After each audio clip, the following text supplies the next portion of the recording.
Buenos días, mis hermanos, mis hermanas. Estamos ya en el último domingo de marzo. Ya los chavos ya están de vacaciones. Y pues vamos a la palabra. La mayoría en nuestro país suele celebrar estos días la Semana Santa, pero ahorita vamos a ver algo interesante, importante, de la verdadera santidad, que es la que Dios nos llama a vivir. Estamos en la primera parte apenas de la carta de Pablo a los Romanos, es la enseñanza número 4. Hoy vamos a terminar Romanos 1, del 1 al 7. Y ya la semana que entra entramos del 8, yo creo, hasta el 15, estaremos avanzando para entrar a partir del 16 a la doctrina que trae esta carta, pero ya con este saludo, esta introducción, aprendemos mucho de la palabra de Dios. De verdad que es una carta muy rica en doctrina. Le voy a dar lectura al pasaje para que lo tengamos todos bien presente. El tema central es, el evangelio es acerca de Jesucristo, y si alguien quiere poner un subtítulo, hoy podemos llamarle que estamos llamados a ser santos.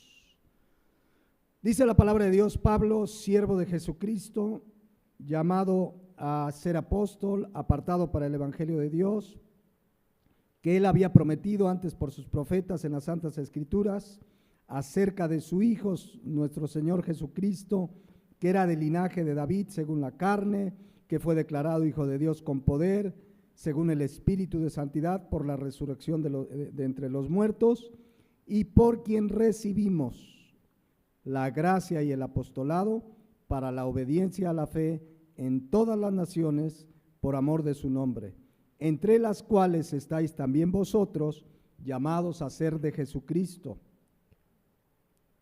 A todos los que estáis en Roma, amados de Dios, llamados a ser santos, gracia y paz a vosotros, de Dios nuestro Padre y del Señor Jesucristo. Este va a ser, yo creo, uno de los capítulos que nos lleven más tiempo. Hay mucha riqueza a partir del 16 doctrinal. No es el capítulo más largo, es el quinto capítulo de los 16 capítulos. Este es el quinto más largo. Hay 4 más largos, pero este tiene riqueza doctrinal fundamental que debemos tener siempre clara y presente. Vamos a dar un repaso y terminamos, porque no terminamos, Romanos 1:5.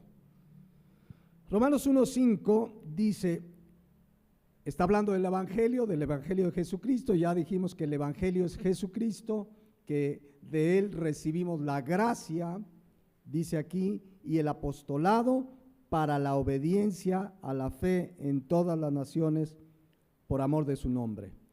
Al venir a Cristo, mis hermanos, dice aquí que recibimos 2 cosas, de las muchas, pero aquí habla de 2 cosas fundamentales: la gracia y el apostolado. La gracia, todo creyente ha recibido la gracia y el apostolado. Decíamos que gracia, pues es la gracia de la salvación. Es la primera vez que en la carta se menciona la gracia, el regalo de la salvación, porque eso es un regalo, lo recibimos, nadie se lo ganó, nadie puede hacer méritos, no habría mérito alguno que pudiéramos hacer para tener la salvación. Entonces recibimos la gracia de la salvación y número 2, el apostolado. Por supuesto que al oír apostolado hablamos de los apóstoles y los 12 apóstoles y Pablo, pero decíamos que apostolado es también en el griego enviado, mensajero.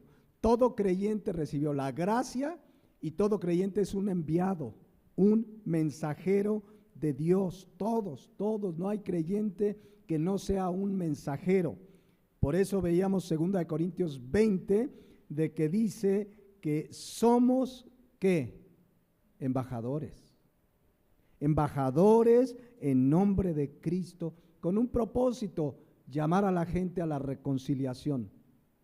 Que a través de Cristo, arrepintiéndose de sus pecados, creyendo en Él, sean reconciliados con Dios.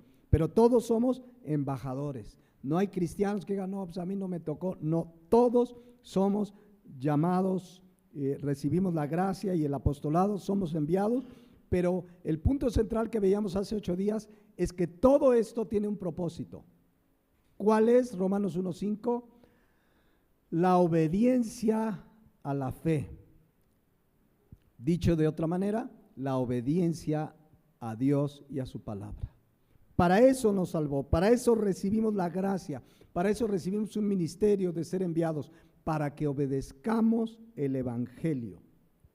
Ese es el motivo, el propósito por el que nos salvó, que nosotros obedezcamos la palabra de Dios. Para eso nos salvó. Ahora, también decíamos que hemos sido llamados a predicar eso.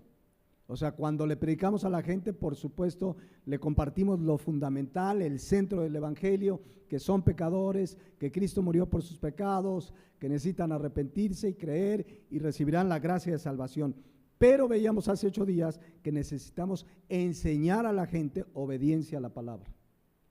Leíamos Mateo 28, 19, 20, que tenemos que ir y hacer discípulos. Porque yo no sé si alguno fue enseñado a que debemos ir y decirle a la gente, ven, mira, Cristo murió por ti. ¿Quieres repetir una oración? Tú la repites y ya eres salvo. Y ahí llegaba, yo me acuerdo que una vez fui a un evento y llegaba, ¿cuántos hicieron la oración de fe? No, 500. No, hombre, al otro día decían, las iglesias se van a llenar. No, porque lo único que les hicieron es repetir una oración.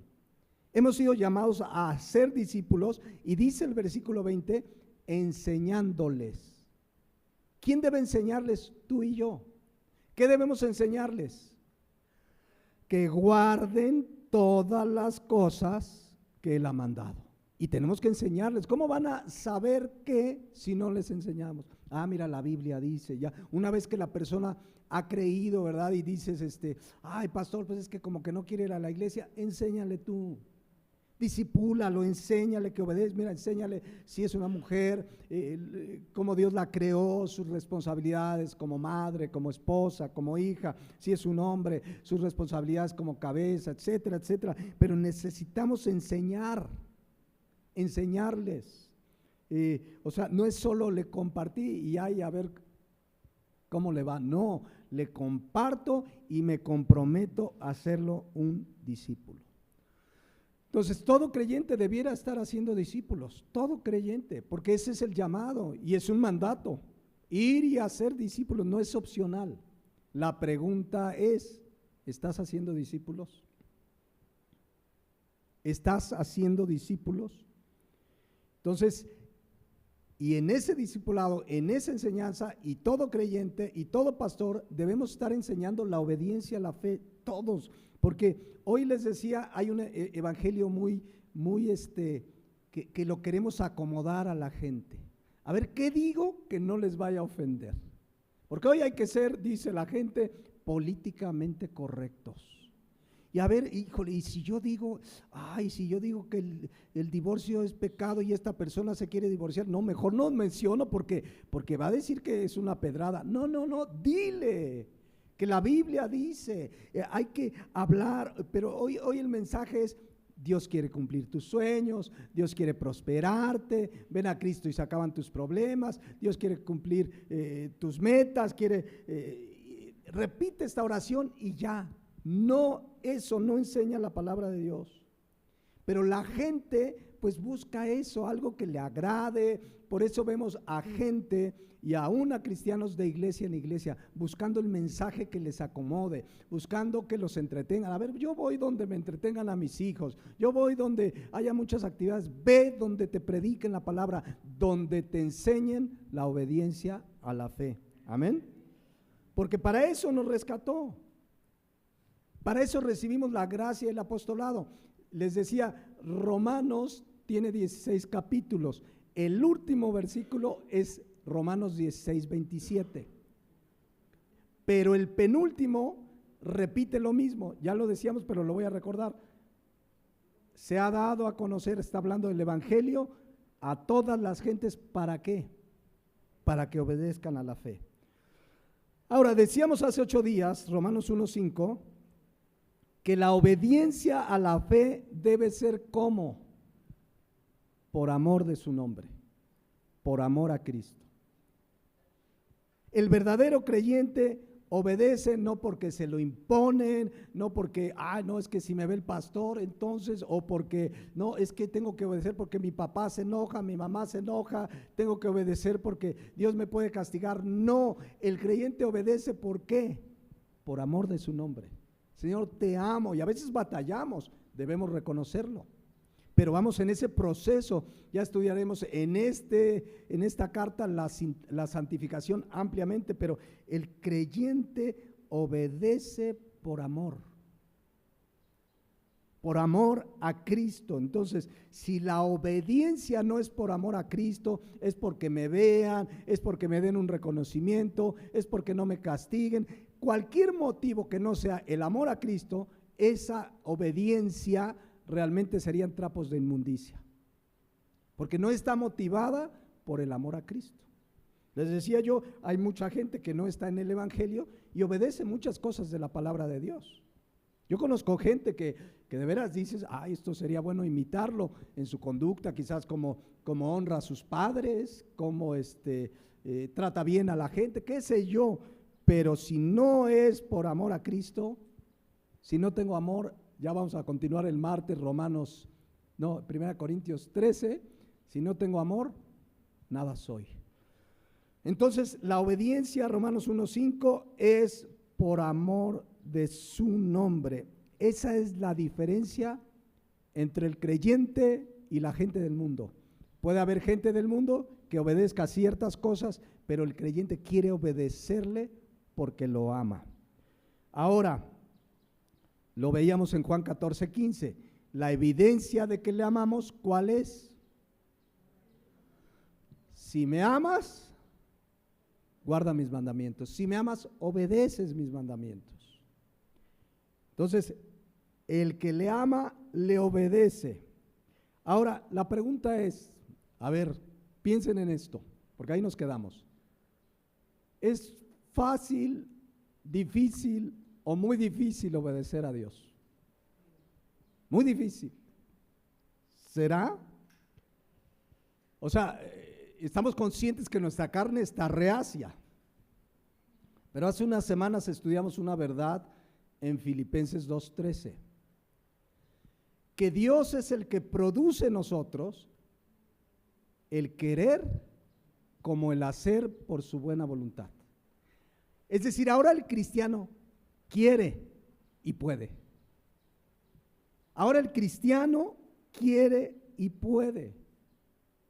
Y es más, sus mandamientos no deberían ser para el cristiano difíciles ni deberían ser una carga. Dice 1 Juan 5:3, fíjense, está hablando en el mismo sentido del amor y la obediencia. Dice, pues este es el amor a Dios, que le digamos te amo, te amo, te amo, Dios te amo por aquí y por allá. ¿Eso es el amor a Dios? No. ¿Cuál es el amor a Dios? Que guardemos sus mandamientos. Y sus mandamientos, ¿qué dice aquí? No son gravosos. La palabra gravoso significa no son difíciles, no son una carga. O sea, no es, ay Señor, que tengo que obedecer. No, sus mandamientos no son una carga. Me gusta cómo dice la versión Dios habla hoy. Dice, el amar a Dios consiste en obedecer sus mandamientos. Y sus mandamientos, ¿qué dice ahí? No son una carga. Es decir, no dice, ay, Dios dice que me congregue, entonces tengo que congregarme. Y ahí vienes, es una carga pesada. A ver, y ahora a ver qué pedrada me manda el pastor. ¿Sí o no? No son una carga. Lo que el Señor nos mande no es una carga, no es difícil. Para el que verdaderamente le ama, entendiendo que ahora soy una nueva naturaleza, que Él produce en mí el querer como el hacer, que tenemos el Espíritu Santo que resucitó a Cristo de los muertos morando dentro de nosotros, etcétera, etcétera. O sea, hoy en Cristo tenemos todo para obedecer. porque además el pecado ya no se enseñoreará de nosotros, ya lo estudiaremos aquí en Romanos. Entonces, el creyente, cuando entendemos que su mandamiento no es una carga, ni me lo puso para molestar, sino para mi bien y para mi bendición, ¿qué voy a querer hacer? Obedecerle. No quiere decir que no va a haber una batalla con la carne. Ya estudiaremos en Romanos 7 la lucha que tenemos con el pecado todos los días. Ahí cuando lleguemos a Romanos 7, por ahí del 2031, yo creo. Yo lo veo muy lejano, pero yo ya quiero entrar a Romanos 1:16, pero hay que pasar por los versículos anteriores. Pero quien entiende que lo que Dios me manda no es una carga, no es que Dios me quiso atar de manos y no quiere que disfrute, lo que Dios me manda en su palabra es para mi bien y para mi bendición. Y si yo entiendo que es para mi bien y mi bendición, pues obviamente voy a querer obedecerlo.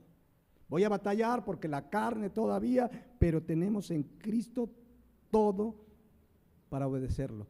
Y más si entiendo que la bendición de Dios viene ¿por qué?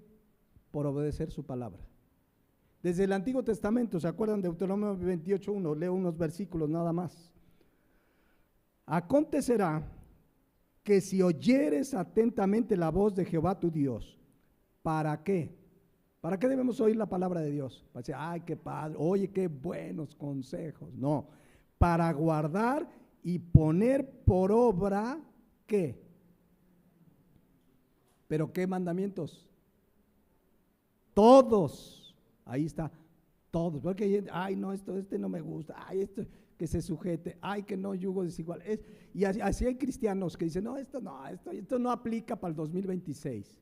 Porque estamos influenciados por ideologías que minimizan la palabra de Dios, que la pisotean, y hay creyentes que ahí van deslizándose y aceptando conceptos del mundo, pero el cristiano debe obedecer todos sus mandamientos. Dice que yo te prescribo hoy, también Jehová tu Dios, la consecuencia de la obediencia, te exaltará sobre las naciones de la tierra y vendrán sobre ti, ¿qué?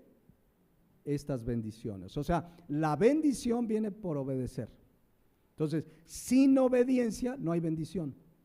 ¿Cuántos quieren bendición? Pues todos, yo creo que todos queremos la bendición de Dios, pues hay que obedecer. Amén. Entonces, ¿qué es la bendición de Dios? Contar con su favor en mi vida.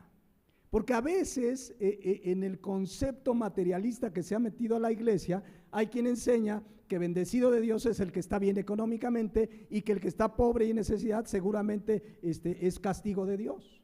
Había un libro de una iglesia del norte del país, de Chihuahua, de un señor, ya falleció, Víctor Richards, que se titulaba La maldición de la pobreza. Y te enseñaban que si eres pobre estás maldito. Uy, es que ya hemos estudiado esto. La verdadera bendición es contar con el favor de Dios en mi vida, independientemente de cómo permita que me vaya en esta vida, en su soberanía. Si pasar como Pablo pasó hambres, pasó pobreza, también tuvo abundancia, y él decía, sé vivir en abundancia, sé tener escasez, pero como contaba con la bendición de Dios, es todo lo que necesitamos. Amén.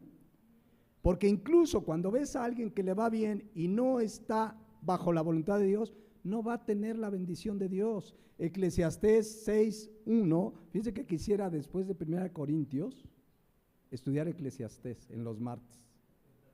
Estaría bueno, Eclesiastés es una serie de enseñanza una tras otra, pero bueno, dice, hay un mal, Eclesiastés 6:1, que he visto debajo del cielo y muy común entre los hombres. El hombre a quien Dios da riquezas, bienes y honra, es decir, todo lo que la gente tiene, aún la gente sin Dios, como todo es de Dios, pues finalmente por la soberanía de Dios, por la permisividad de Dios, permite que tengan, aunque sean malas personas. Hay gente muy mala que tiene todo esto, bienes, riquezas, honra, que es, no, ese diputado, ese senador, ese político, y a lo mejor es un corrupto, y a lo mejor es un empresario tranza, pero dice, y nada le falta de todo lo que su alma desea. Pero escuchen aquí, pero Dios no le da la facultad de disfrutar de ello. La bendición de Dios es cuando Él me da la facultad de disfrutar lo que tengo, sea mucho o sea poco. Según su soberanía, el cristiano sabe vivir y estar agradecido con Dios, cualquiera que sea su situación. Bien dice Proverbios 15:16, perdón. Mejor es lo poco con el temor de Jehová. O sea, mejor es tener poco con la bendición de Dios, viviendo bajo su temor, que el gran tesoro donde hay turbación. Donde no hay bendición de Dios, mira, por más que tengas, no vas a estar en paz. Mejor es la comida de legumbres, tus frijolitos pues, donde hay amor, el amor de Dios y el amor en la familia, que de buey engordado donde hay odio, que sobra la comida, despensas, etcétera, etcétera, pero no hay la bendición de Dios, pues mejor es lo poco. No quiere decir que vamos a tener poco, Dios sabe que permiten cada uno, hay leyes en su palabra, el que trabaja Dios le bendice, etcétera, etcétera, pero nada se compara a vivir lo que tengo, lo que soy, lo que Dios permite con su bendición. Y su bendición viene por la obediencia. ¿La obediencia a qué? A su palabra. Romanos 1:5, para eso fuimos llamados, para la obediencia a la fe, por amor de su nombre, y veíamos en 1 Juan 5:3 que sus mandamientos no son una carga, no es una carga. Si tú lo ves como una carga, ay, es que el Señor, ¿para qué pide esto? No, eso sí, no. Y así hay creyentes. Pero dice, vuelvo a leer, Juan 14:15, si quieres ponerlo ahí, está más adelante. Si le amamos, guardamos sus mandamientos. Podemos leerlo a la inversa. Si no guardamos sus mandamientos, ¿qué? No le amamos. Hablamos de una constante de vida, es decir, el creyente llega a fallar y no quiere decir que ya se apartó de Dios, pero su constante de vida es obedecerle, es querer obedecerle, estar en esa lucha. A veces caemos, le pedimos perdón, pero el creyente le ama y quiere obedecerle. Pero quien tiene una constante de desobediencia a la palabra de Dios, no le ama, punto. No le ama. ¿Qué es el pecado? ¿Qué es el pecado? 1 Juan 3:4. El pecado es infracción de la ley. No obedecer su ley, ese es el pecado, Para términos prácticos, si hay algo que dice Dios que haga y no lo hago, es pecado. Si hay algo que dice Dios, no lo hagas y lo hago, es pecado. Infracción de la ley es pecado. Cuando yo desobedezco, no estoy valorando su obra en la cruz. ¿Por qué murió? Por mis pecados. Y cuando yo conscientemente peco y estoy desvalorizando su obra en la cruz, pero ahora el creyente quiere obedecerle, repito, Romanos 1:5, por amor de su nombre. Ahora el cristiano quiere y puede. Esa es la diferencia. Insisto, batallamos, pero para el creyente no es difícil. No quiere decir que es muy fácil, pero no, porque a veces dicen, no, pastor, es que si hay mandamientos que están re difíciles. No, ese sí, yo creo, pues lo puso ahí, pero sabía que no podemos. En Cristo sí podemos, queremos y podemos, porque Él produce el querer como el hacer. Es más, fíjense, desde el Antiguo Testamento lo que dijo Dios a su pueblo, hablando de sus mandamientos. Vamos a ver si son de verdad muy difíciles. Deuteronomio 38. Y tú volverás y oirás la voz de Jehová. Y vean qué manda. Y pondrás por obra qué. Nuevamente, todos sus mandamientos que yo te ordeno hoy. Luego del versículo 9 al 10, pues vienen las bendiciones de la obediencia, ¿no? Hará Jehová abundar en toda obra de tus manos, el fruto de tu vientre, de tu bestia, en el fruto de tu tierra, para bien, porque Jehová volverá a gozarse sobre ti para bien, de la manera que se gozó sobre tus padres, cuando obedecieres a la voz de Jehová tu Dios, para guardar, para obedecer sus mandamientos y sus estatutos escritos en este libro de la ley. Pero vean el versículo 11. Porque este mandamiento que yo te ordeno hoy es demasiado difícil. ¿Así dice? ¿Qué dice? Este mandamiento que yo te ordeno hoy no es demasiado difícil para ti ni está lejos. No es imposible. Y menos, miren, esto se lo dice Dios a la gente del Antiguo Testamento, que no había gozado de lo que nosotros hemos gozado. ¿Se acuerdan los versículos anteriores? Los profetas profetizaron que lo que nosotros vivimos no era para ellos. Ellos profetizaron el evangelio, pero no les tocó vivirlos. Y aún así les dice, lo que yo te ordeno hoy no es demasiado difícil para ti ni está lejos. Me gusta cómo lo dice también Dios habla hoy. Fíjense, este mandamiento que hoy les doy no es demasiado difícil para ustedes ni está fuera de su alcance. No hay de que, no, pastores, que aquí yo creo que hasta Jesucristo hubiera caído con esta tentación. No hay nada demasiado difícil ni fuera de nuestro alcance, menos hoy bajo la gracia, donde estudiábamos hace 8 días o mencionábamos, no tengo ahí el versículo, pero se acuerdan de 1 Corintios 10:13, que dice la palabra de Dios que junto con la tentación Dios da la salida para que podamos soportar. Siempre hay una salida, siempre. Y cuando caemos es porque no quisimos buscarla, porque no oramos, porque no buscamos el rostro de Dios, porque bajamos la guardia. Pero no es difícil, no es imposible. 1 Juan 5:3, tampoco sus mandamientos son una carga. Entonces, por eso es que ahora en el creyente sigue siendo grave la desobediencia. O sea, el pecado es grave, hasta tuvimos una serie, ¿no? ¿Se acuerdan? La gravedad del pecado. Pero en el creyente la desobediencia es gravísima. Porque ahora tenemos el conocimiento, porque ahora tenemos todo para no pecar, porque Él produce el querer como el hacer, porque tenemos el Espíritu Santo. Entonces, cuando alguien peca como creyente, y he escuchado expresiones como esta, y dice, no es para tanto, es una mentira piadosa. Ya estamos minimizando el pecado. ¿Quién es el padre de mentira? Satanás, hasta de las mentiras piadosas que le llaman uno, porque no hay una mentira piadosa, ni hay un asesinato bueno, ¿no? El asesinato, el suicidio es pecado, sigue siendo pecado. No sé si saben del debate que hay por una chica en España, que después de 600 días de una batalla legal, porque allá se permite la eutanasia. ¿Qué es la eutanasia? El suicidio asistido.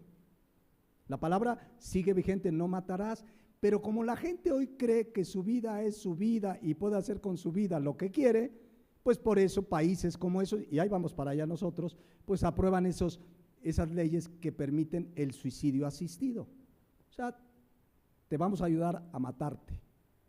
Entonces le ayudan, le guían por el sufrimiento que sea. Nadie es dueño de su propia vida. El único que decide sobre nuestra vida es Dios.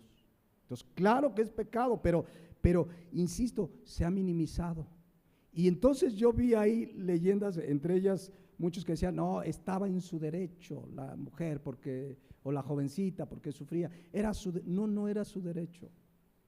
Es que no entendemos su sufrimiento. Y creo que el papá era cristiano y el papá nunca estuvo de acuerdo y trató de impedir los argucias legales, pero finalmente se quitó la vida ahí en un hospital, supongo. Entonces, ese es el problema con el creyente en nuestros días. Empezamos a minimizar el pecado. ¿Y saben qué es lo más grave? Cuando se pierde la vergüenza por el pecado. Cuando perdemos la vergüenza, o sea, ay, pues es que no es tan grave, ay, es que todos lo hacen, es que no soy legalista, es que no hay que ser muchos, ni tanto que queme al santo, ni tanto, hasta sacamos hasta dichos dicharacheros, ¿no? Ni tanto que queme al santo, ni tanto que no lo alumbre. No, al tratar de justificarlo, estamos hablando que en el cristianismo hay una triste realidad: falta de vergüenza delante de Dios por el pecado cometido. ¿De qué estoy hablando? Porque es grave. O sea, leíamos hace 8 días que el Espíritu Santo que resucitó a Jesucristo de entre los muertos está dentro de ¿quién? De nosotros. Cuando yo peco, lo hago partícipe y testigo de mi pecado. con lo que hago, con lo que veo, con lo que digo, con lo que hablo, estamos haciendo y contristando al Espíritu Santo que mora en nosotros. Nunca digamos, no es grave, no pasa nada. A veces, insisto, se pierde la vergüenza cuando se peca. ¿Qué es la vergüenza? Que de verdad te sientes mal, avergonzado delante de Dios. Perdóname. ¿Saben que Dios se lo reclamó a su pueblo? Fíjense lo que dijo en Jeremías 6:15. Y es un reclamo muy fuerte que sigue vigente. ¿Se han avergonzado de haber hecho abominación? Y fíjense lo que pasó con el pueblo en ese tiempo. Ciertamente no se han avergonzado, ni aún saben tener vergüenza, por tanto caerán entre los que caigan, cuando los castigue caerán, dice Jehová. La versión Dios habla hoy dice, debería darles vergüenza de hacer esas cosas que no soporto, el pecado en general. Pero no sienten vergüenza, ya ni saben lo que es avergonzarse. Eso está sucediendo en nuestro tiempo. Ya no saben qué es avergonzarse. Vemos pastores que caen en adulterio y siguen predicando. Cristianos que están en pecado de lunes a sábado y el domingo santo, santo, santo y sirviendo a Dios. Dice, ya no hay vergüenza, ya no saben lo que es avergonzarse. Por eso cuando yo los castigue, tropezarán y caerán como los otros. Yo el Señor lo digo. La Nueva Traducción Viviente, fíjense, ¿se avergüenzan de sus actos repugnantes? De ninguna manera. Ni siquiera saben lo que es sonrojarse. ¿Se acuerdan cuando te cachaban en una mentira, hasta te ponías rojo? Hoy ni vergüenza, sí, lo hice y qué. Al fin Dios me ama y la gracia, y empezamos a escudarnos en muchas cosas que no tienen fundamento. Dice, ¿se avergüenzan de sus actos repugnantes? De ninguna manera, ni siquiera saben lo que es sonrojarse, por lo tanto estarán entre los caídos en la matanza, serán derribados cuando los castigue, dice el Señor. Más adelante en el 8:12 se los vuelve a decir igualito. ¿Se han avergonzado de haber hecho abominación? Ciertamente no se han avergonzado en lo más mínimo, ni supieron avergonzarse. Eso es lo que se vive en la iglesia de nuestros días. Ya no hay vergüenza por el pecado. Me acuerdo hace unos años que decían un predicador que de sana doctrina y que por aquí, por allá, que lo cacharon en una movida del índole sexual. Y él mismo salió, no, yo me iba a retirar del ministerio, pero Dios me dijo que no me vaya. Y siguió en el ministerio cuando debieron retirarlo. Pero no hay vergüenza, mis hermanos, no es cosa menor. El cristiano debe sentirse avergonzado. Señor, mentí, perdóname. Señor, vi con envidia a mi hermana que estaba estrenando y sentí en mi corazón coraje, perdóname, pero con una vergüenza real. Vergüenza, dice la palabra de Dios, es lo que Dios les está diciendo aquí. No sienten vergüenza, se ha perdido la vergüenza porque hemos minimizado el pecado, lo hemos socializado. Hace rato Aarón hablaba, ¿no? De que escuchar el mundo, bueno, pues está buena la rola, mira que el ritmo, nada, si no agrada a Dios, si no exalta a Dios, si no dice nada de edificación, quítala de tu vida. Señor, perdóname por haber escuchado eso que no te agrada. Con vergüenza debemos venir delante de Dios, porque el cristiano, dice Romanos 1:5, recibió la gracia y el apostolado, ¿para qué? Para la obediencia. ¿Qué hacemos cuando pecamos? Proverbios 28:13. ¿Qué hacemos? Confesamos nuestro pecado y ¿qué? Nos apartamos. Primera Juan 1:9, si confesamos nuestro pecado, la palabra confesión implica dolor, vergüenza. Señor, perdóname porque perdí el tiempo 2 horas viendo el TikTok, tontería y media, cuando tu palabra me dice que debo aprovechar bien el tiempo. Ya no hay vergüenza, pues es que no tenía nada que hacer. Vergüenza, mis hermanos, cuando un hijo desobedece a sus padres. Señor, perdóname, qué vergüenza, le grité a mi mamá, ofendí a mi papá, no le voy a decir. No hay vergüenza, es que todos lo hacen. Ya no hay vergüenza. En las escuelas los niños insultan a los maestros y ya no puedes decir nada. Ay, maestro, y cuidado, dices algo porque hasta te corren del trabajo. Ya no hay vergüenza por el pecado. Señor, perdóname porque no he tratado a mi esposa como vaso frágil, con vergüenza venir delante de él. Señor, perdóname porque no me he sujetado a mi esposo. Tu palabra me lo manda porque su palabra debemos obedecerla, y cuando no la obedecemos debe haber vergüenza. Señor, perdóname porque le contesté mal a mi hermano.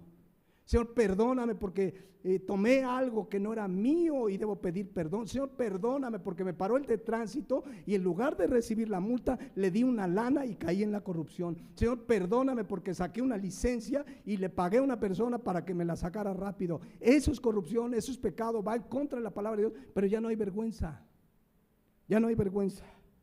Señor, perdóname porque en mi trabajo debo trabajar, ser honesto, no perder el tiempo, y pierdo el tiempo cuando sé que me pagan por trabajar y estoy robando. Perdóname, ya no hay vergüenza, mis hermanos, en el cristianismo de hoy.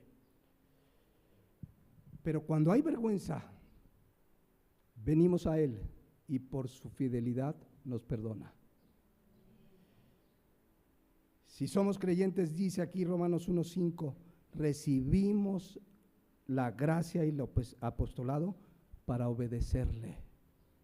Y cuando le desobedecemos, debe haber esa vergüenza, ese Señor, qué pena contigo, perdóname. Y eso es lo que nos lleva al arrepentimiento y apartarnos del pecado. Finalmente, vamos hacia el final, porque si no, no acabamos hoy esta parte.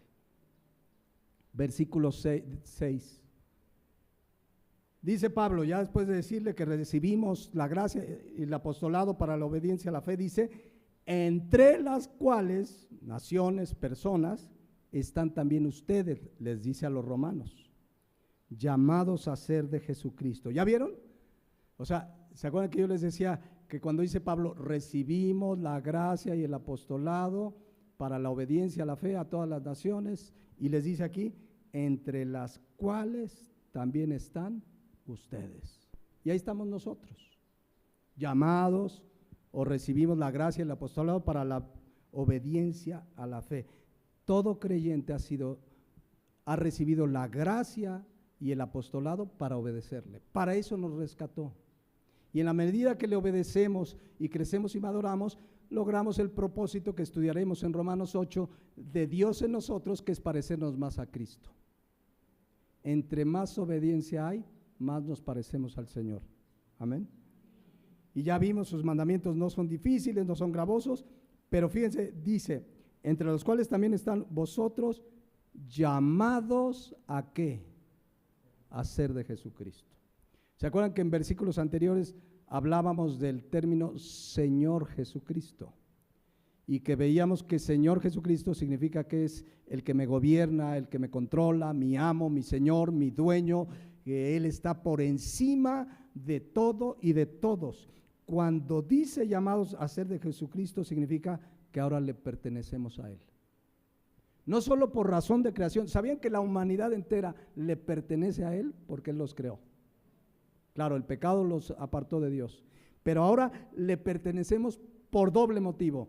Primero, porque nos creó. Segundo, porque nos compró con su sangre preciosa.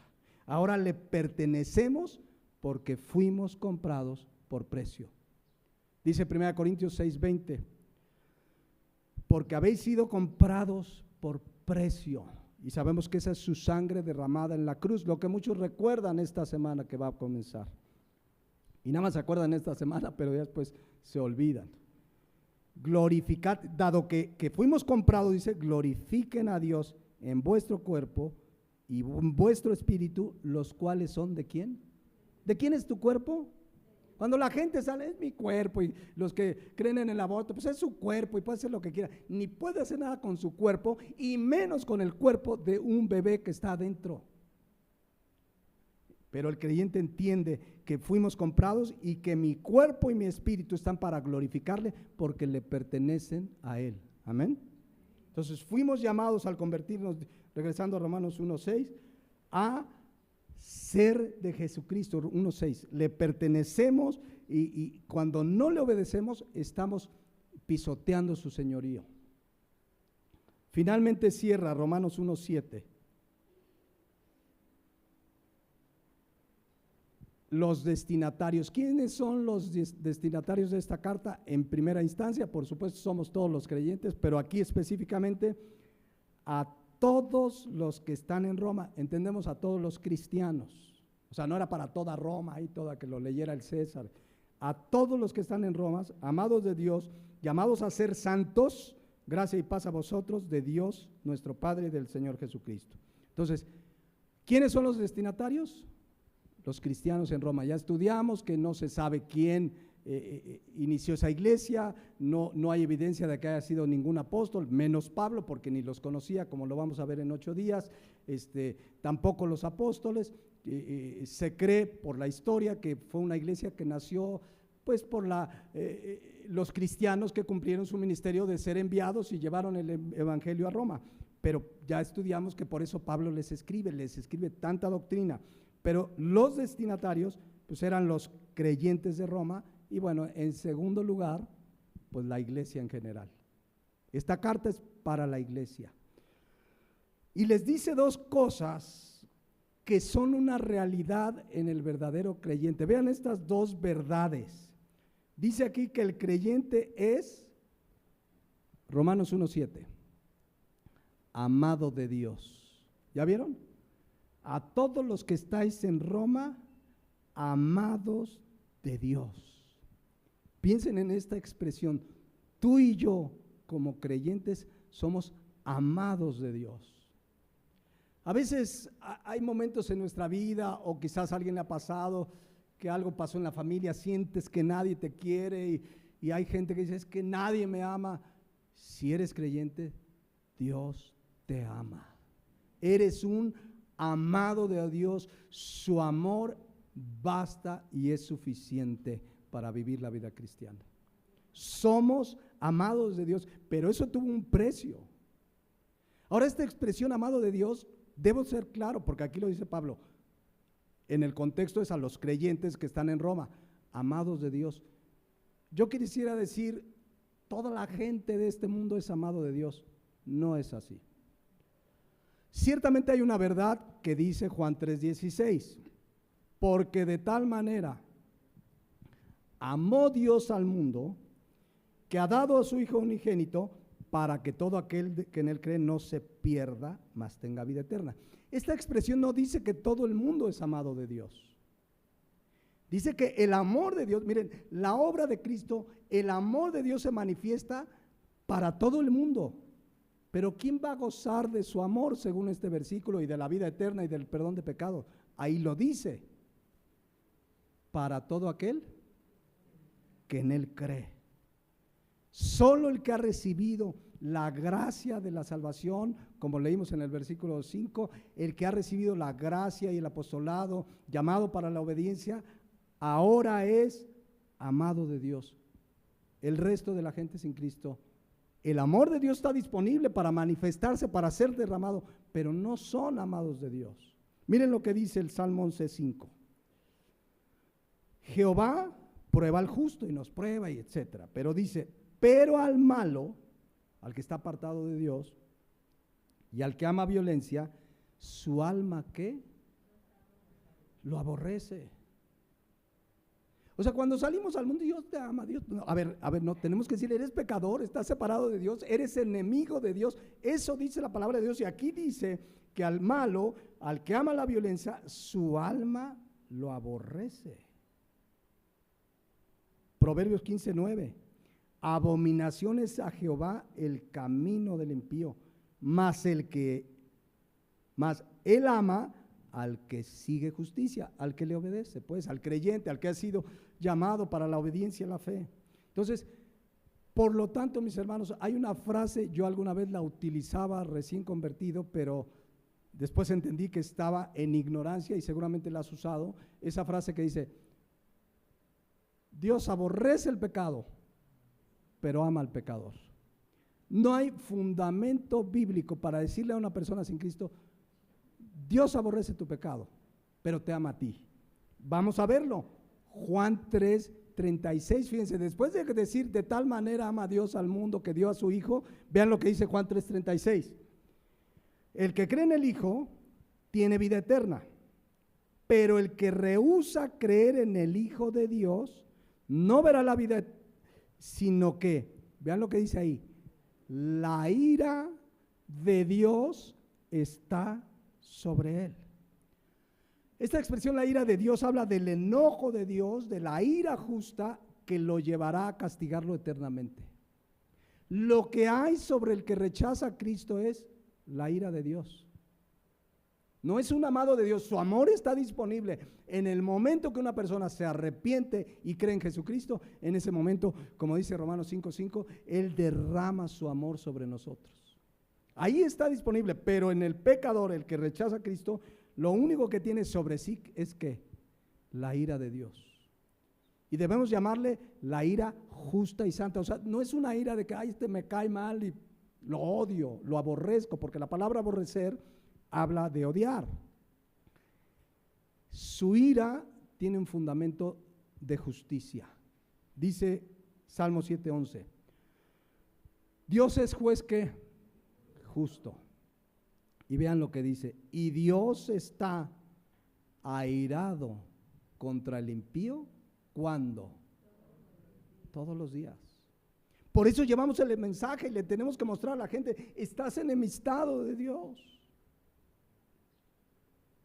Decirle que solamente a través de Cristo podrá gozar de ese amor, será un amado de Dios, pero mientras tanto dice aquí, Dios está airado contra el impío todos los días. Ahora, sabemos de su misericordia, de su gracia, que opera muchas veces en todo el mundo. Dice Mateo 5:45 que Dios hace salir su sol ¿sobre quiénes? Buenos y malos, ¿no? Dice, Dios hace salir su sol sobre buenos y malos y hace llover sobre justos e injustos. Es lo que algunos teólogos llaman la gracia común de Dios.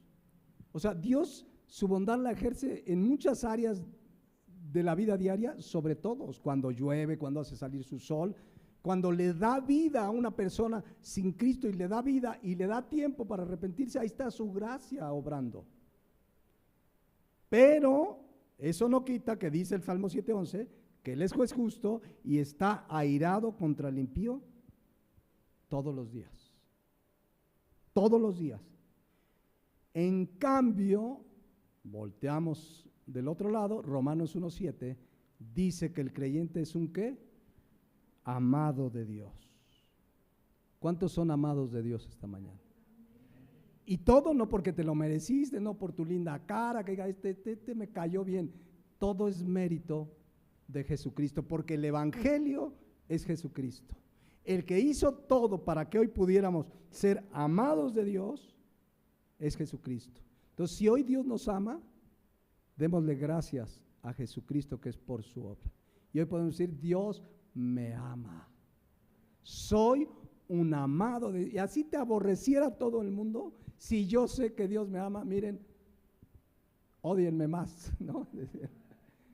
Como los de la América.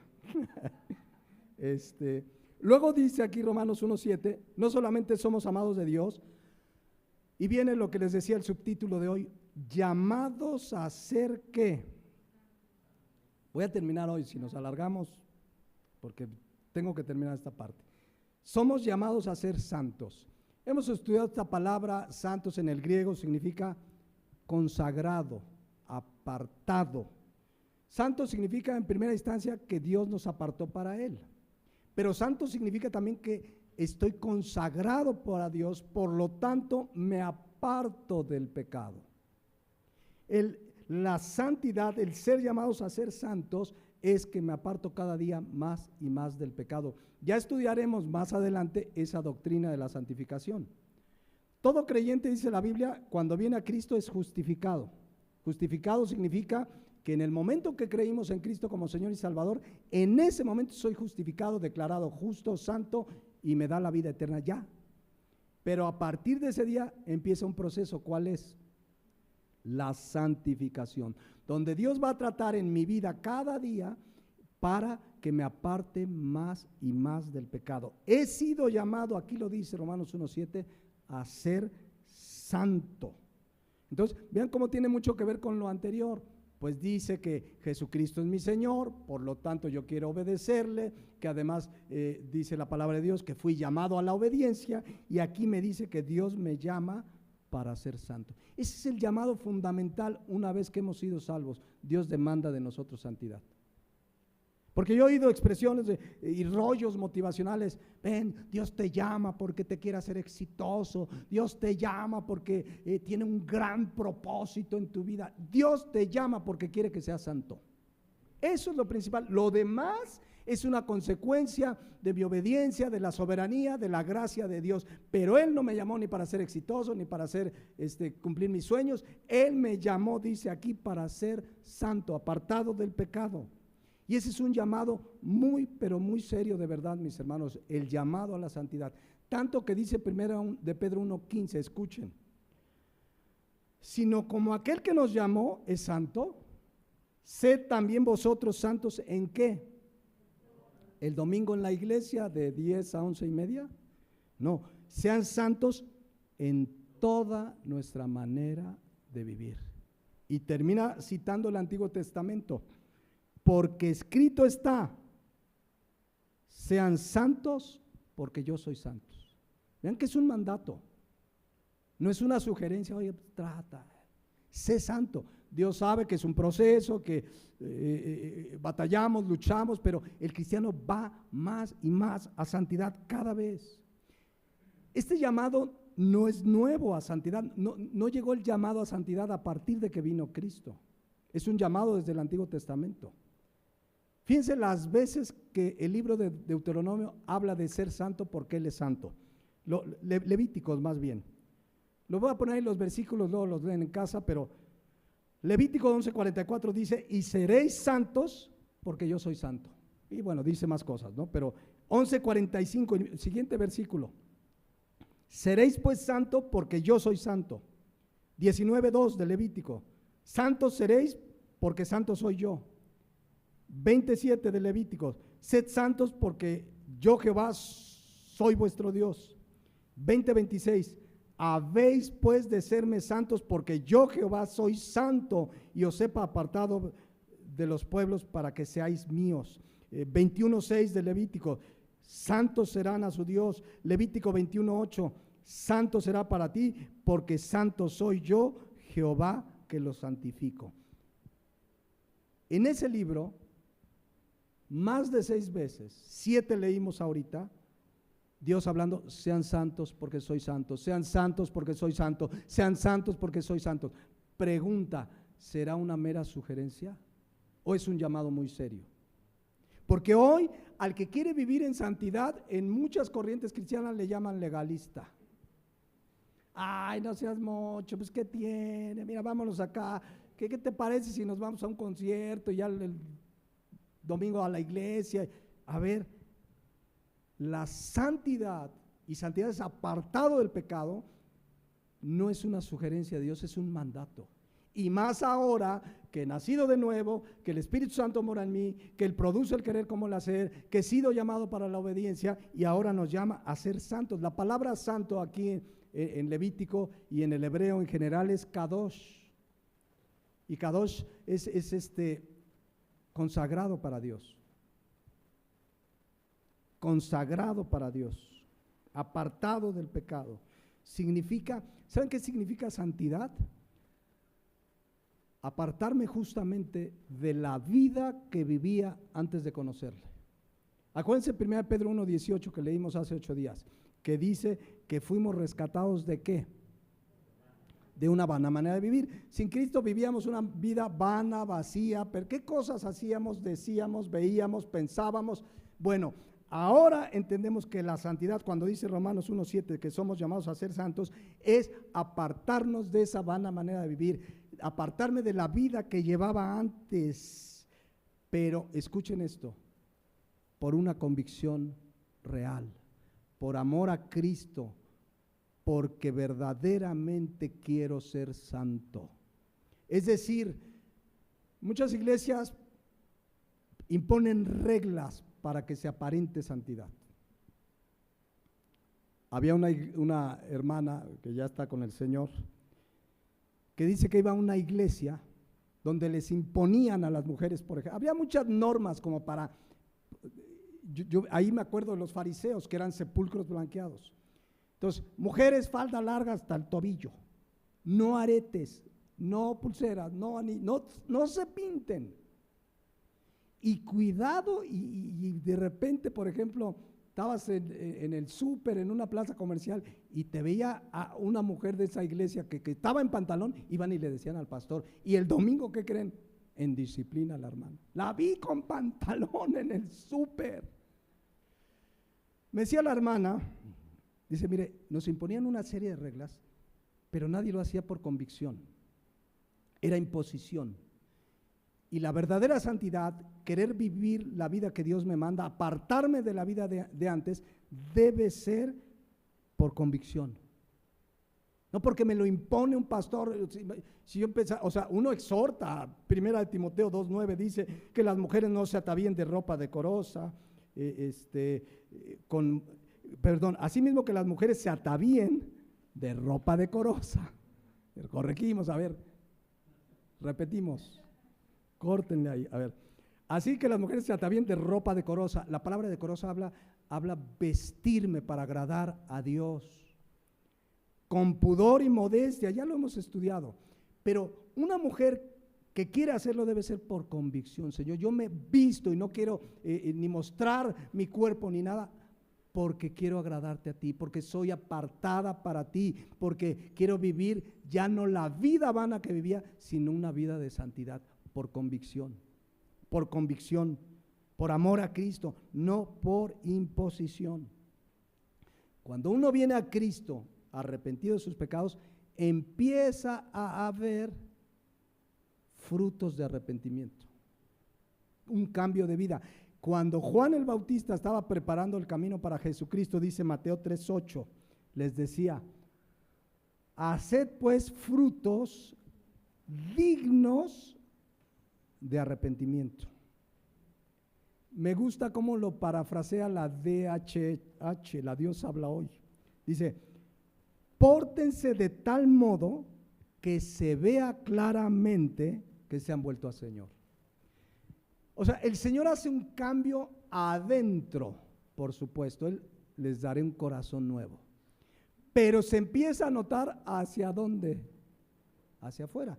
Las religiones tratan de cambiarte por fuera. No hagas esto, no hagas lo otro, mira, vístete así. No. Cuando Dios me cambia, empieza a haber una conducta que muestra que realmente amo al Señor.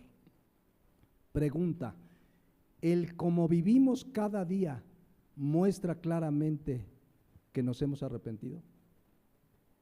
A ver, tú piensa, a ver, esto que estoy escuchando, a ver, ¿es de mi antigua vida, de mi vana manera de vivir? ¿Esto agrada a Dios? ¿Hablará de santidad o no? Y si te das cuenta que no, viene el arrepentimiento. Señor, con vergüenza, va a decir, Señor, perdóname. Y dejas de hacer eso. Porque fuimos, dice Romanos 1:7, llamados a ser santo. Y es un proceso y vamos aprendiendo. Insisto, yo recuerdo que en mis primeros meses de cristiano, cuando me hablaron de la música secular, pues me encantaba Luis Miguel. ¿Cómo dice? ¿No? Ahí estaba yo con el Luis. Pero cuando oí una predicación de la música y todo, no fui inmediatamente ese día. No, les mentiría si dijera, no, fui en la noche y lo rompí. Porque eran cassettes todavía.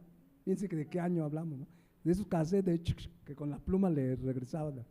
Y pero a las semanas Él trajo convicción a mi vida. Y un día le dije a mi hermano, porque hasta terminamos quemando la música pseudocristiana, todo, y le dije, ¿y si qué le hacemos? Vamos a romperlo, ¿no? Ahí salían las tiras de los cassettes, ¿no? Creo que ya empezaban los CDs, fíjense, ya estábamos. Pero por convicción, o sea, no es una reacción meramente intelectual, sino espiritual. Señor, esto no te agrada, lo quito de mi vida. Si eso que estás viendo, haciendo, pensando, no le agrada a Dios, quítalo de tu vida, pero por convicción. Por una convicción de que hemos sido llamados a ser santo. Pero les digo, se ha perdido la vergüenza. Una vez platiqué con una persona que vivían juntos sin casarse. Una de las personas era cristiana y la otra no. Además, o sea, estaba esta persona supuestamente cristiana viviendo con un inconverso en relación, en pecado, etcétera, etcétera. Y un día así me lo dijo, así, aquí lo anoté para que no se me olvide. me dice, mira pastor, yo sé que está mal. O sea, no ignoran que está, o sea, ya no hay vergüenza, yo sé que está mal, pero confío en Dios que se va a convertir. O sea, ya no hay vergüenza, a ver, pero estás en pecado, estás en fornicación, los fornicarios, no es que caíste un día y te arrepentiste, vives en fornicación, no te has arrepentido. Dice la Biblia que los fornicarios no entrarán en el reino de los cielos. No, pero yo confío y sí sé que está mal, pero Dios lo va a alcanzar. Ni lo alcanzó ni nada y todo terminó mal. Entonces debe haber convicción de vivir en santidad, porque hemos sido llamados a ser santos. Es más, una cosa más sobre la santidad y ya nos vamos hacia el final porque todavía no termina el versículo 7. ¿Cuántos quieren ser usados por Dios? A ver, honestamente, que yo quiero que Dios me use. Levanta tu mano, que de verdad quieres que Dios te use. La manera en que Dios te use a ti y me use a mí está relacionado directamente con la santidad que vivimos. Repito, la manera en que Dios te use más a ti, que me use más a mí, está relacionado con la santidad que vivimos. ¿Dónde lo dice? Segunda de Timoteo 2:21. Está hablando en el contexto de huir de las pasiones juveniles, está hablando de exhortaciones a la santidad, a procurar ser aprobados por Dios. Ahí lean todo segunda de Timoteo 2. Pero aquí dice, así que si alguno se limpia de estas cosas, o sea, reconozco que hay pecado y vengo delante del Señor y la sangre de Cristo me limpia, dice, será instrumento, yo quiero ser eso, instrumento para honra, santificado, útil al Señor y dispuesto para toda buena obra. ¿Por qué muchos Dios los tiene en la banca? Porque no se han limpiado de estas cosas, del pecado. Pero el que se limpia, dice, será un instrumento. Imagínense, en manos de Dios voy a ser un instrumento para honra, santificado y útil al Señor. Porque hay mucho inútil al Señor en la obra, porque están en pecado. Por eso les decía, la manera en que Dios me usa está directamente relacionado con la santidad con la que vivo. Queremos que Dios nos use. Limpia tu vida con la sangre de Jesucristo. Sintamos vergüenza por el pecado. Alguien en pecado no es útil, Dios no lo puede usar. No lo puede usar. Aunque tenga su iglesia, aunque esté al frente, si no está caminando en santidad, va a terminar mal eso. Entonces, si hoy vives en algún pecado, y más aún si estás sirviendo, límpiate de toda contaminación y serás instrumento de honra, santificado y útil al Señor, dispuesto para toda buena obra. Amén. El pecado ese sí es una carga, fíjense. Decíamos que los mandamientos de Dios no son una carga. Lo que sí es una carga en nuestra vida, ¿saben qué es? El pecado. Hebreos 12:1 dice, por tanto, nosotros también teniendo en derredor nuestro tan grande nube de testigos, despojémonos de todo peso y del pecado que nos asedia y corramos con paciencia la carrera que tenemos por delante. La única manera de correr ligeros en esta vida es despojándonos del pecado. Y Dios te va a usar y me va a usar para su honra y para su gloria. Termino ahora sí, Romanos 1:7. Me siento como cuando te dice el dentista no te va a doler. Y ahora sí, ya voy a terminar. Sí voy a terminar, o sea, porque lo dice que termina y no termina.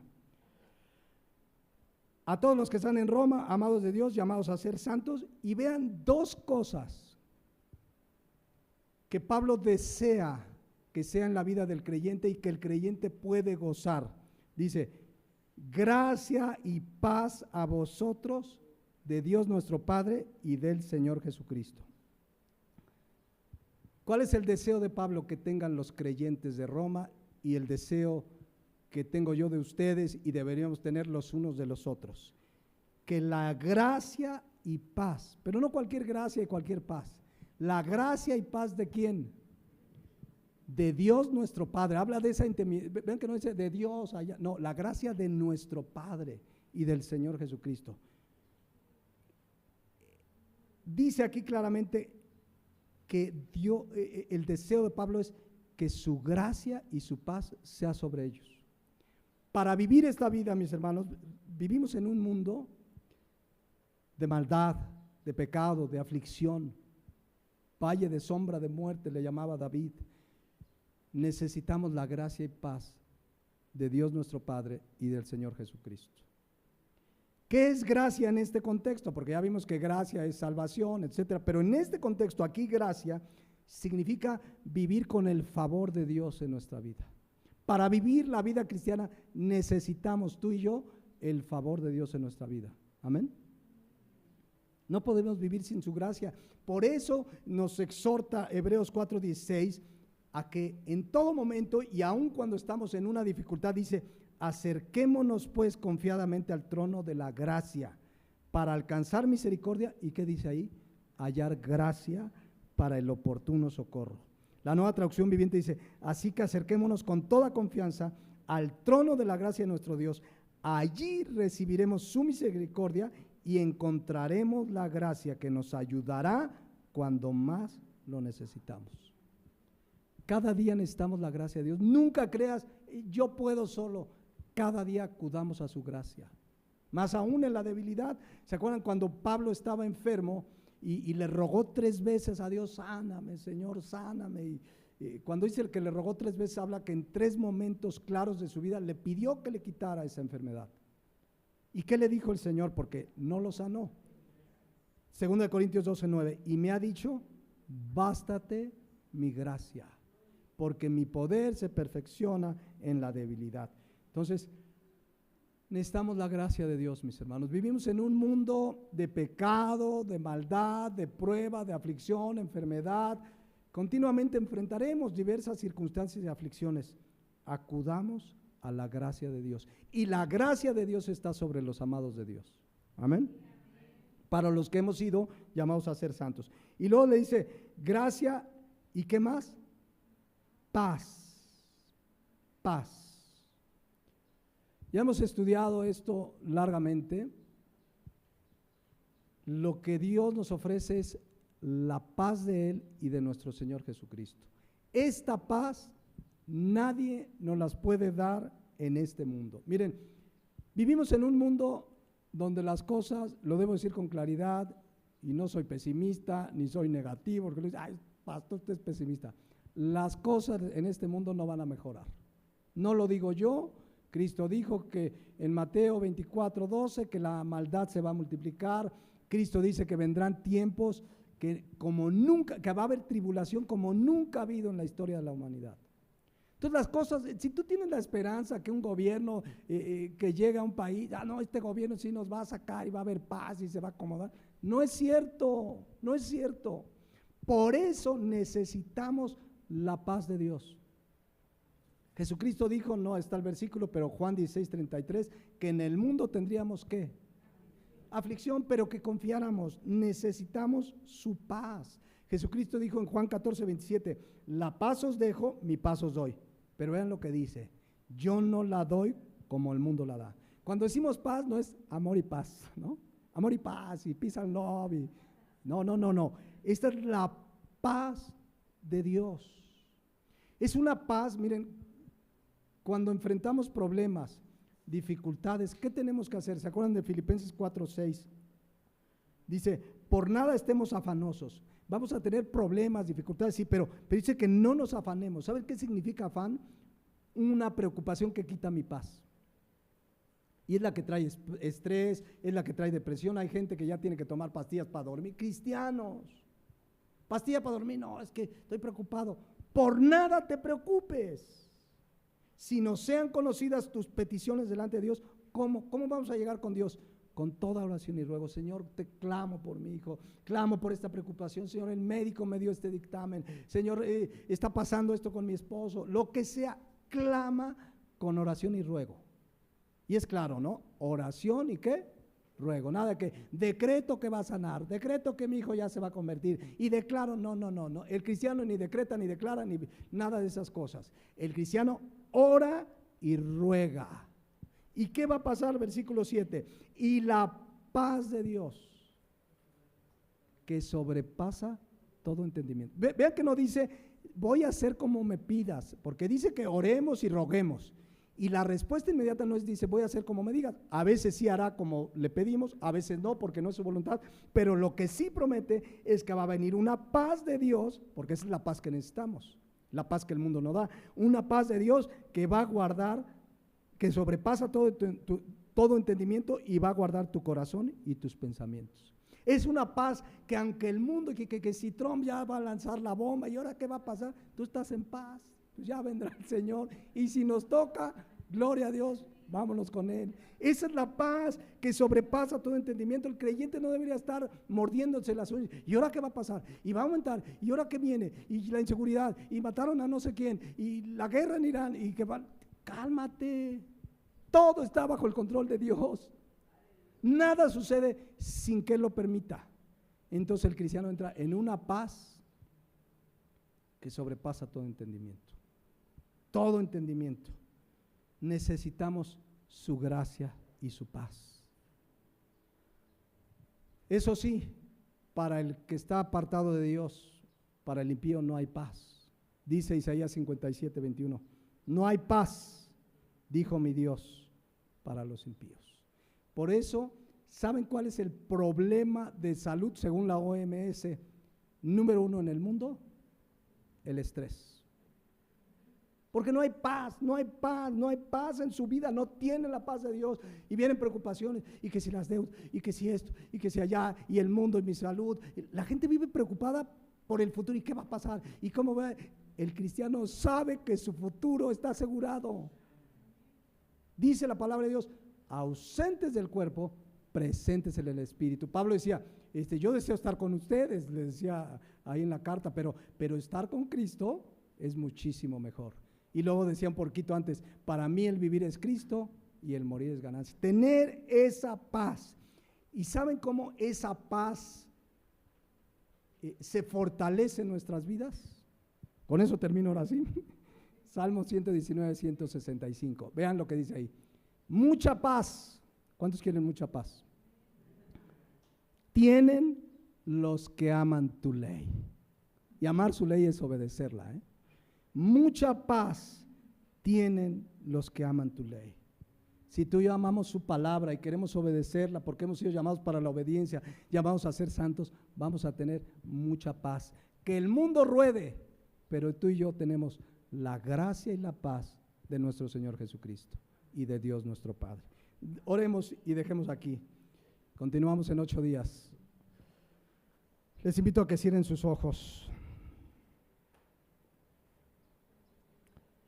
y meditemos. Vimos varias cosas, y la primera es, hemos entendido que somos llamados para la obediencia por amor a Cristo. ¿Entiendes hoy que sus mandamientos, lo que te manda, cómo quiere que vivas, que obedezcas, que te sujetes a su palabra, no es una carga? Sus mandamientos no son gravosos, no son demasiado difíciles, y tú y yo como creyentes podemos obedecerlo. Todo en su palabra, todo lo que nos manda es para nuestro bien. Y ahora que hemos sido llamados a ser santos, podemos obedecerle por amor de su nombre. Hemos atendido ese llamado de vivir en santidad. Vimos que es un llamado muy serio. Muchas veces en la Biblia dice, sed santos porque yo soy santo, sed santos porque yo soy santo, porque es un llamado serio a dejar la vida vana de la que nos rescató. No nos rescató para seguir igual. Si hoy estás en pecado y persistes en él, quiere decir que no sientes vergüenza. Yo oro que el Espíritu Santo traiga convicción de pecado y sientas vergüenza delante de Dios, que te traiga al arrepentimiento de tus pecados. Una vergüenza que le diga, Señor, perdóname, te ofendí a ti. Perdóname porque tú moriste por mis pecados y al pecar yo te estoy ofendiendo a ti. Con vergüenza acerquémonos delante de Dios y vamos a encontrar su gracia y su perdón. Si quieren ponerse de pie y oramos. Padre, gracias por esta carta de Romanos, estos primeros 7 versículos que pues son muy ricos en verdades espirituales. Hoy sabemos que el Evangelio es acerca de Jesucristo y que el Evangelio del cual recibimos la gracia y el ser enviados es para la obediencia a la fe, por amor a Jesucristo. Que hoy somos amados de Dios, ahora le pertenecemos a Cristo y hemos sido llamados a ser santos. Gracias por tu palabra. Te pido que el conocerla, el obedecerla, nos lleve cada día, Señor, a vivir en santidad. Y entonces sí gozar de esa gracia y paz de ti como nuestro Padre y de nuestro Señor Jesucristo. En este mundo necesitamos tu gracia y tu paz. Esa paz que el mundo no nos puede dar. Gracias por Jesucristo. Gracias por el Evangelio, Señor. Porque gracias a que Él vino en carne y pagó por nuestros pecados, hoy tenemos y hemos recibido la gracia. Y hoy somos amados tuyos y hoy gozamos de tu gracia y de tu paz. Gracias, Padre, en el nombre de Cristo Jesús. Amén.